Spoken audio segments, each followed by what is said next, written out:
fighter and a lover, and I'm saying what I mean, and I'm meaning what I say. Tonight on McEnroe, actor and comedian Harry Shearer, songstress Judith Owen, sports writer Frank DeFord, and from the bestseller Season of Life, author Jeffrey Marks and Joe Ehrman. And now for your viewing pleasure, please welcome John McEnroe!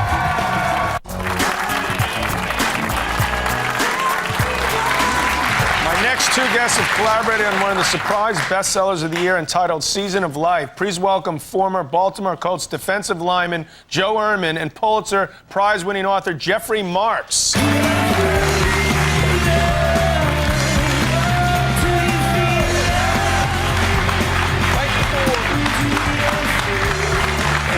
for coming on. Hello, sir. Have a seat. Thank you. Appreciate it. Congratulations. Thank you very much. I know you're probably a little bit bored about telling this story, but it's a great story. So tell us how this all came about. Jeff? Well, Joe was a guy. Season of Life is a book that I never could have anticipated. It's the only one of my 4 books that I didn't really set out to write. When I was an 11-year-old boy, Joe was a star player for the Baltimore Colts, and I had the good fortune to be a ball boy for that team, and Joe was one of the guys who kind of pulled me in. He even gave me a nickname as an 11-year-old boy. Believe it or not, my nickname then was Brillo. What happened? That was many years and many hairs ago. But Joe was a guy who was always reaching out to pull other people in, and I was just lucky enough to be a kid that grew up around a professional football team. Well, 18 years after I had last seen Joe, I reconnected with him in Baltimore in 2001, learned about the incredible work he was doing there with boys and men, and was fortunate enough to spend some time with him, and it ended up to writing this book. As a father of 6, I mean, what you're representing and trying to teach these kids, these high school kids, is really something I respect a great deal. I was a kid that was given this masculine code about how to be a man. Sports was a big piece of that, and if I could just get to the NFL, I would find meaning and purpose in my life. Got there, found absolutely nothing.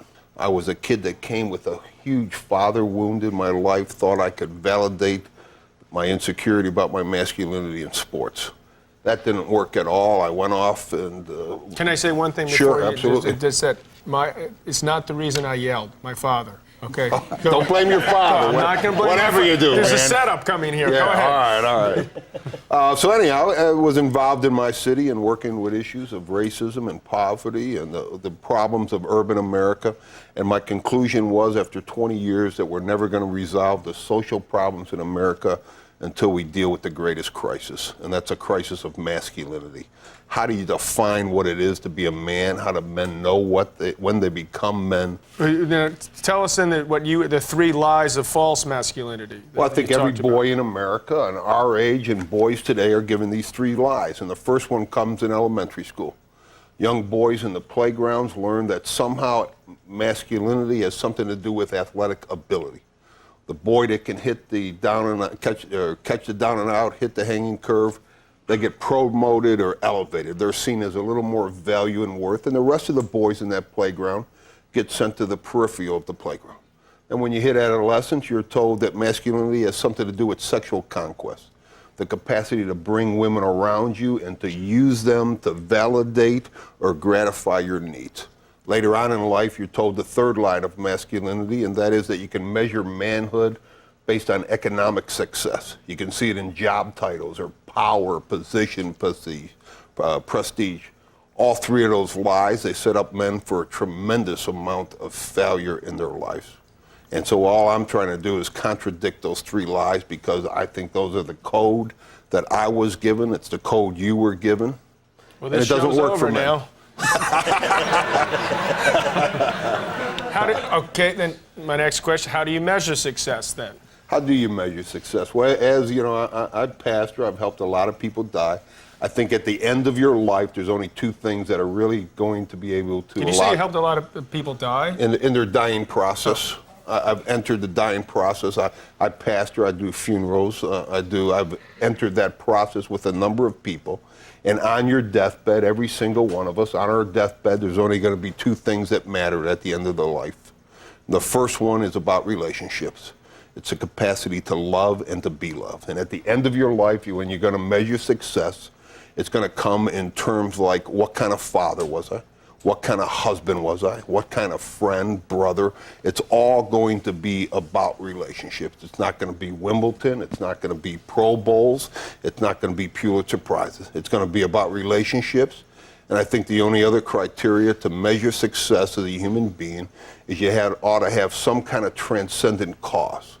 Transcendent in the sense that it's bigger than your own personal goals, hopes, wants, and longing. It's at the end of your life to look back over and to know that the world is a little better place because you lived, because you loved, and wherever you saw injustice and pain and poverty, you walked in and you spoke words of love and acceptance and justice in this world. And I think that's the only way you'll ever measure it. You know, Jeffrey, it's a great book, and I highly recommend it. It was a battle for you to get this published. You didn't have a publisher. Didn't you spend your own money to get this book written? Yeah, we started off with a self-published edition about 1.5 years ago, and we were very pleased with the way that turned out. But ultimately, the end game was to get a big New York publisher behind it, and we're very pleased with the way it went. Now we're with Simon & Schuster, and the biggest thing, John, is not even the numbers of books that are moving. It's the lives that are being touched. You know, here's a guy that's too humble to tell you, but he's doing a lot of winning on the football field with his high school team. Well, that's what I was going to ask, too. Your team, how does your team do? In this particular year, it didn't do as well as it did the other years. Merely coincidence, or it doesn't matter, I guess, is what you're saying. Well, it does matter, but winning is only a byproduct about how you treat the players. The biggest cause is to be able to walk into a boy's life and speak into their eyes and say you see something of value and worth and affirming them. And our program, athletic ability isn't how you make the team. We don't cut any kids, regardless of athletic ability. Frank, didn't you go to this high school? By straight coincidence, I did. Gilman in Baltimore.